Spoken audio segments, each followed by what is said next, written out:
Students, हमने first lecture में ये देखा था कि हम फसल उत्पादन करने के लिए कौन कौन से तरीके से शुरुआत करते हैं। तो हमने पहला तरीका क्या था, मिट्टी तैयार करना। तो हम डिटेल में अब पढ़ेंगे एक टेक्निक को, मिट्टी तैयार करना, कि प्रिपरेशन ऑफ सॉइल कैसे करते हैं।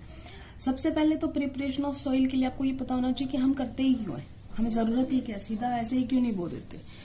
तो सबसे पहला क्या होता है कि जब हम मिट्टी को तैयार करने के लिए हम जब उसमें प्लफिंग करते हैं, उसके अंदर हल चलाते हैं, तो हल चलाते हैं तो क्या होता है, जो ऊपरी परत होती है उसके अंदर पोषक तत्व बहुत ज्यादा होते हैं, वो ह्यूमस रिच होती है। तो देखो ये ऊपरी परत है और ये बहुत पतली है, और अगर हम पूरी मिट्टी में इसे नहीं मिलाएंगे तो पोषक तत्व नीचे जड़ों तक कैसे पहुंचेंगे। तो प्लफिंग के द्वारा जो ऊपरी परत है वो पूरी तरीके से मिक्स हो जाती है, तो बाहरी सतह से जितने भी ह्यूमस हैं वो सारे पूरी सॉइल के अंदर मिल जाते हैं, जिससे पौधों को अच्छी तरीके से पोषक तत्व मिलने में आसानी होती है। उसके बाद मिट्टी जो होती है वो पोली हो जाती है। पोली का मतलब है थोड़ी एक तरीके से हल्की हल्की सी हो जाती है। उसके अंदर से आराम से जो जड़ है वो आराम से जा सकती है, क्योंकि वो अब नरम हो गई है। देखना कभी भी जब हम खुदाई करते हैं तो मिट्टी थोड़ी सी ना भुरभुरी सी हो जाती है, अगर आप वैसे ही पानी डालते जाओगे तो सख्त हो जाती है।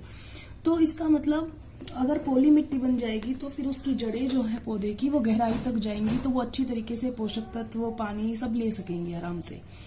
दूसरा क्या होता है कि क्योंकि मिट्टी सख्त नहीं है तो जड़ आराम से गैसों का उसमें जो विनिमय होगा, आदान प्रदान होगा, वो अच्छी तरीके से होगा, तो जड़ें अच्छी तरीके से सांस ले पाएंगी, और अगर जड़ें सही होंगी तो हमारा पौधा भी सही होगा।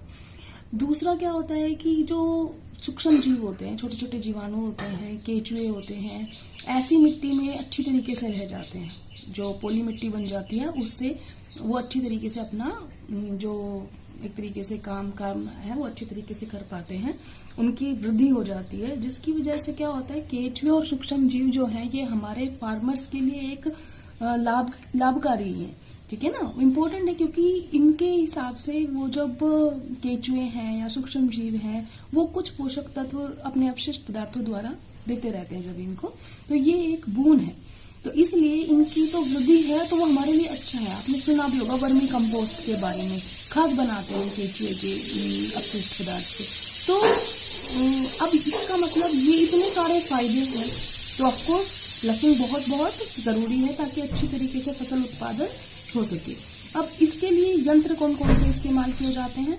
पहला तो पुराने जमाने में ना हल होता था, ऐसा वो बैल के कंधे के ऊपर यहाँ पे लकड़ी लगा देते थे, और फिर इसमें ये जो नुकीला है लोहे का ये खोदता हो जाता था। अब तो क्या हो गया, कुदाली भी होती है। कुदाली किस लिए होती है, खोदने के लिए, कुछ निकालने हैं, थोड़ा बीच बीच में से कहीं पर खुदाई करनी है तो कुदाली इस्तेमाल कर सकते हैं। आजकल जो है वो हम इनमें से कोई ज्यादातर इस्तेमाल नहीं करते, क्योंकि अभी ज्यादातर घरों में या किसी से किराए पे ट्रैक्टर आते हैं, और ट्रैक्टर के पीछे कल्टीवेटर जुड़ा होता है, सबको पता है। तो वो कल्टीवेटर जो होता है वो अच्छी तरीके से हमारी जो मिट्टी को तैयार कर देता है फसल के लिए। बेटा मैं आपके आज बुक का भी जो आपकी चैप्टर फर्स्ट है उसको भी भेज रही हूँ। चैप्टर फर्स्ट का जो मैं पीडीएफ फाइल भेज दूंगी या मैं आपको फोटोज भेज दूंगी ताकि आप उसको आराम से पढ़ सकें। बहुत इजी चैप्टर है, अगर आप खुद भी पढ़ेंगे तो आप इसको कर सकते हैं। तो उसमें चित्र भी है, उससे आप समझ भी पाएंगे, तो आपको वो पढ़ना भी है, और लेक्चर देख के फिर मैं आपको नेक्स्ट लेक्चर में क्वेश्चन भी करवाना शुरू कर दूंगी। अब दूसरा, जब हमने मिट्टी तैयार कर ली तो अब हम बुआई पे आते हैं। बुआई में हम सबसे पहले क्या होता है, हमें बीज बोने होते हैं, तो उसके लिए हमें अच्छे बीजों का चयन करना बहुत जरूरी है, क्योंकि अगर हमारे बीज अच्छे होंगे तो हमारी फसल अच्छी होगी। उसके लिए आपने कभी देखा भी होगा, घर में हम कुछ बनाते हैं, चावल या गेहूं का बाकली वगैरह कुछ बनाते हैं या चने बनाते हैं, तो कभी मदर को देखा वो क्या करती है, एक बाल्टी में डालती है सारे चने या पतीले में डालती है और पानी रख देती है, उसके ऊपर पानी डाल देते हैं। तो पानी डालते के साथ ना कुछ जो होते हैं बीज वो ऊपर आ जाते हैं।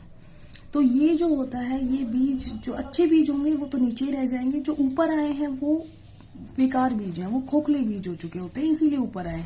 क्योंकि आपको पता है भारी चीज तो नीचे डूब जाती है, हल्की चीज ऊपर आ जाती है। तो वो हल्के क्यों हो गए? क्योंकि वो बीज जो है वो अंदर से किसी इंसेक्ट ने अंदर से खत्म कर रखे हैं। तो बीज जो है वो खोखला हो चुका, ऊपर से दिख रहा है बीज बट है नहीं, तो इसलिए वो सारे ऊपर आ जाते हैं। तो हम उनको अगर हटा दें, फिर पानी से अच्छी तरीके से और धो लें, तो वो फिर जो बीज आ गए वो बिल्कुल उपयुक्त होंगे हमारे बुआई करने के लिए। बुआई के लिए फिर 2 औजार होते हैं। शुरुआत में जब हल चलाते थे पुराने वाला ये वाला, तो एक कीप सी रखते थे और वो उसके साथ एक पाइप अटैच होती थी और वो धीरे धीरे उसमें बीज डालते जाते थे।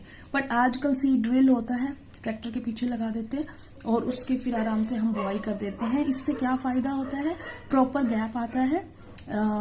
उसी गैप के अंदर जैसे इतना गैप है, तो ये गैप हमेशा हर क्यारी में रहता है। तो इस वजह से प्रॉपर गैप होगा, ज्यादा प्लांट्स एक दूसरे के नजदीक नहीं होंगे। इससे फायदा क्या है कि अगर हमारे में प्रॉपर डिस्टेंसिंग रहती है तो पौधे जो होते हैं ज्यादा घने नहीं हो पाते। तो एक जगह पे ज्यादा अगर झुंड इकट्ठा हो जाता है तो वहां पर पौधे की भी ग्रोथ नहीं हो पाती, जो मिट्टी के हैं वो पोषक तत्व भी खत्म होने लगते हैं, तो कंपटीशन हो जाता है वहां पे। तो इसलिए प्रॉपर गैप होना बहुत जरूरी है। तो सीड ड्रिल इस्तेमाल करके हम बुआई करते हैं और वो प्रॉपर डिस्टेंसिंग के साथ होती है। अगर फिर भी कोई एक आधा प्लांट एक्सेस साथ में हो जाता है तो उसको हम निकाल कर दूसरी जगह पे रोपित कर देते हैं। उसके बाद हम आते हैं तीसरे स्टेप पे, खाद एवं उर्वरक मिलाना। खाद एवं उर्वरक जो मिलाते हैं उससे हमारी जो मिट्टी होती है उसमें पोषक तत्व बढ़ जाते हैं। होता क्या है कि हमारे जो किसान भाई होते हैं वो ऐसा नहीं कर सकते कि हम 1 साल के लिए छोड़ दी, बिकॉज वो उनकी रोजी रोटी है। तो वो क्या करते हैं, हर साल वो 2 फसलें लेते हैं मोस्टली। तो ऐसे में मिट्टी में पोषक तत्वों की कमी हो जाती है, तो उसे पूरा करने के लिए या तो खाद डाला जाता है या उर्वरक डाला जाता है।